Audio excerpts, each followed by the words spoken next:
Hello, my name is Father Mario, and this is the second in a series of videos about the life and the spirit of Venerable Mary Angeline Teresa McCrory, the founders of the Carmelite Sisters for the Aged and Infirm. We ended the last video with Mother Angeline returning on August 1924 to the mother house of the Little Sisters of the Poor in La Tour Saint-Joseph in France to prepare for her final profession. The Little Sisters of the Poor have a beautiful custom that as many sisters as can return to their mother house for a kind of second novitiate before their profession of final vows. Sister Angeline went very enthusiastically and joyfully for this period of formation, and on April the 21st, 1925, pronounced her final vows of poverty, chastity, obedience, and hospitality as a little sister. She remained in France some months, and then in August of 1925, received her new assignment back to the United States, but this time not to Brooklyn, but to Pittsburgh, Pennsylvania. There she immersed herself in the work of the sisters and the home, and a short time later was appointed the assistant to the local superior. Her time in Pittsburgh gave Mother Angeline a new opportunity to experience American life and American culture and the needs and the values of American people.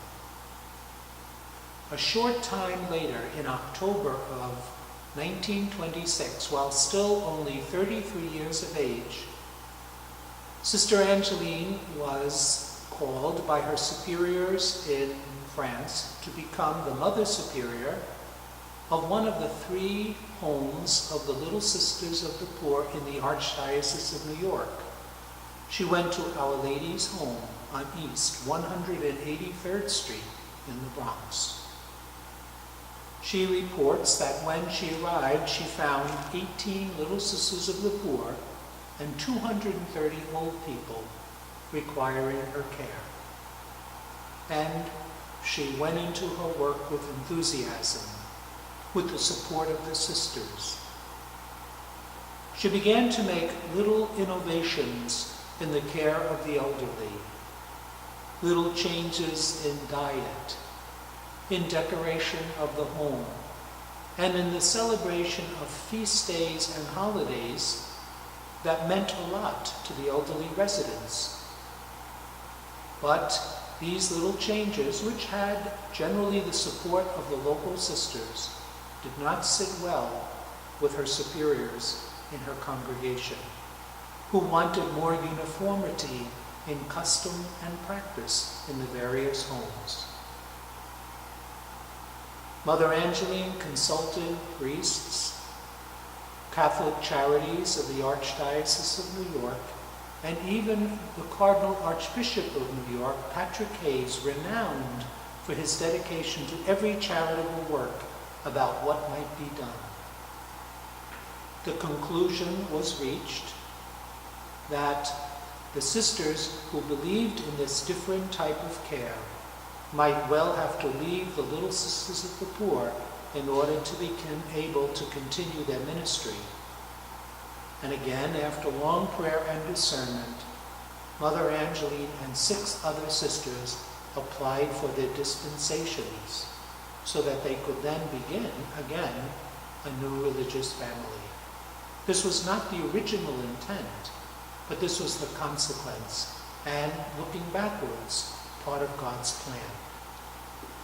In August of 1929, these 7 sisters left the Little Sisters of the Poor and were welcomed by the Dominican Sisters of Sparkhill, who offered them hospitality during this time of change and transition. On September the 3rd, 1929, really on the eve of the Depression. The 7 sisters and a few old people began the work of the congregation in the old rectory of St. Elizabeth's Church on the Upper West Side of Manhattan.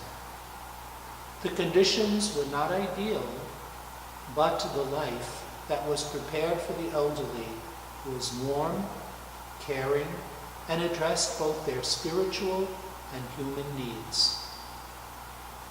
Now, many people ask, why did Mother Angeline choose the Carmelite order for her new congregation? Well, Mother Angeline knew of the Carmelites because, as we've already remarked, she had a great devotion to Saint Teresa of Avila.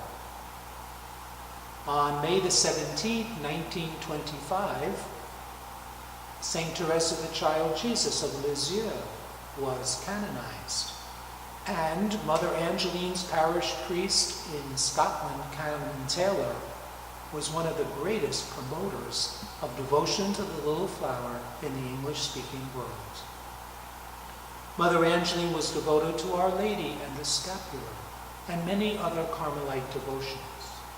And providentially, on October the 3rd, 1928, the superior of the Carmelites in the Bronx had arrived at Our Lady's home with a large bouquet of blessed roses on the Feast of the Little Flower, which the sisters relished as a providential sign as they chose their new family.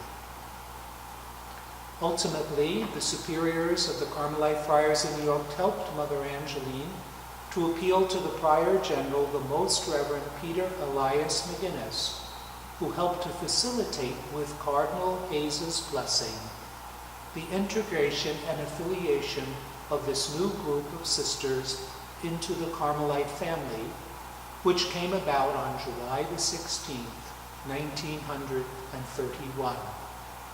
The sisters took the title Carmelite Sisters for the Aged and Infirm.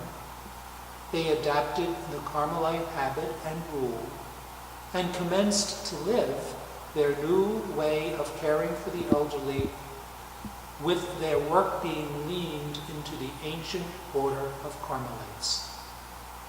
Mother Angeline had so many traces of Carmelite spirituality, love of the Eucharist and of Mary, and of a quiet and contemplative prayer, that the sisters truly found their home in Carmel. We will continue in the next video exploring this amazing woman, Venerable Mary Angeline Teresa.